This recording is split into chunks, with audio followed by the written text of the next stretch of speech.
أعوذ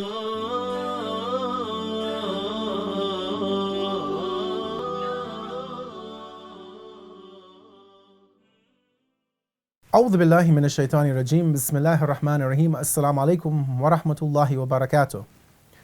Today, day number 8 of the blessed month of Ramadan, and the Qur'an has been a central focal point in our lives over these last 8 days. I'm sure we've spent much more time in reading the Qur'an and reflecting upon it more than we would have had in other months of the year.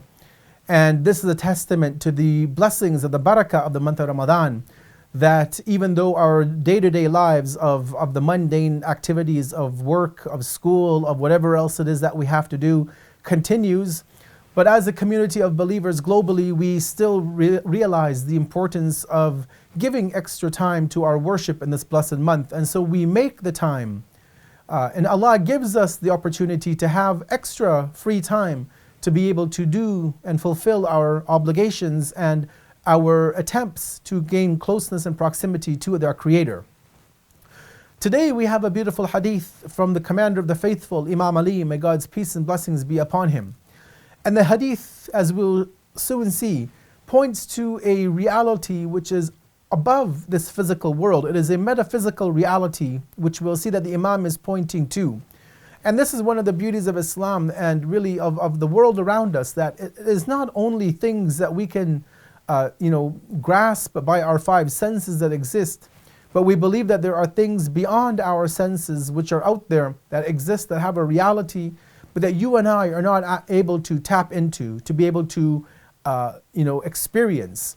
But Imam Ali, peace be upon him, in the beautiful way that he has done in all of his traditions, points us to a beautiful reality of recitation of the Qur'an.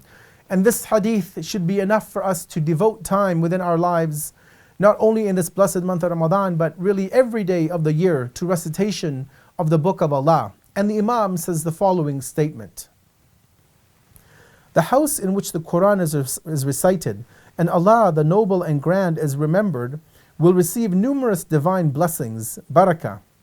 The angels will be present, and the Satans will be distanced from there.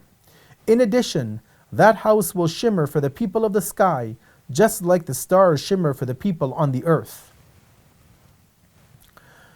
The Master of the Faithful gives us many beautiful points within this tradition to reflect upon. And this is one of those traditions which not only should we reflect upon, but we need to enact within our lives immediately. He tells us that there is barakah, blessings, there is a special grace which will come to the inhabitants of that house in which the Qur'an is recited.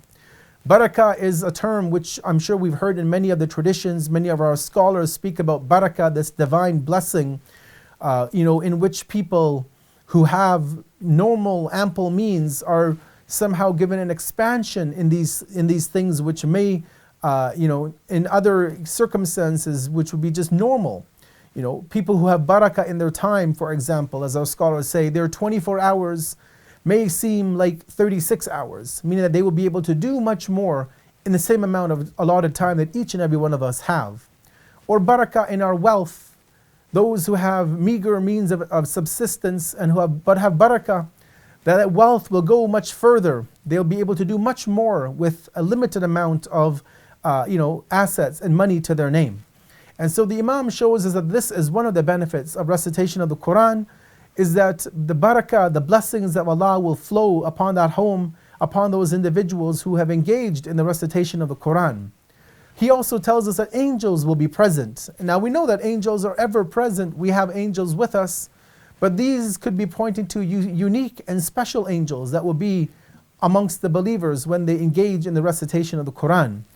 And as he says, the Satans, the devils, will be distanced, because indeed one of the last things that the devils wish to be around are those individuals who are reciting the Qur'an, those who are reading the Book of Allah, because the prime devil, the prime instigator, Iblis, is one who was removed from Allah's mercy because of his disobedience to Allah.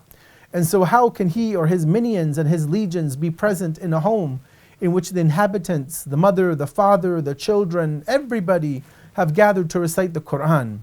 And as the Imam says, that this house, our house, when we recite the Qur'an, it will glow and shine and shimmer for the inhabitants of the heavens, just as the stars are a beautiful, shimmering, glittering light for us on earth. When we look to the sky in the middle of the night, when we don't have light pollution, and we look up and we see the beautiful celestial bodies that Allah has placed in a unique fashion, that this is something which we derive pleasure from, to look at the stars on a beautiful night. And the hadith tells us that our house will shine similarly, and houses of all of the believers will shine in that same way for the inhabitants of the heavens. And so if in this blessed month of Ramadan especially, we want our house to shine, we want the blessings to permeate our home, we want the devils to be removed from our presence, and we want angels to be around us, then let us take some time in this blessed month to recite of the noble book of Allah, the Holy Qur'an, and to try and implement its teachings within our life on a day-to-day basis. Wassalamu alaikum wa rahmatullahi wa barakatuh.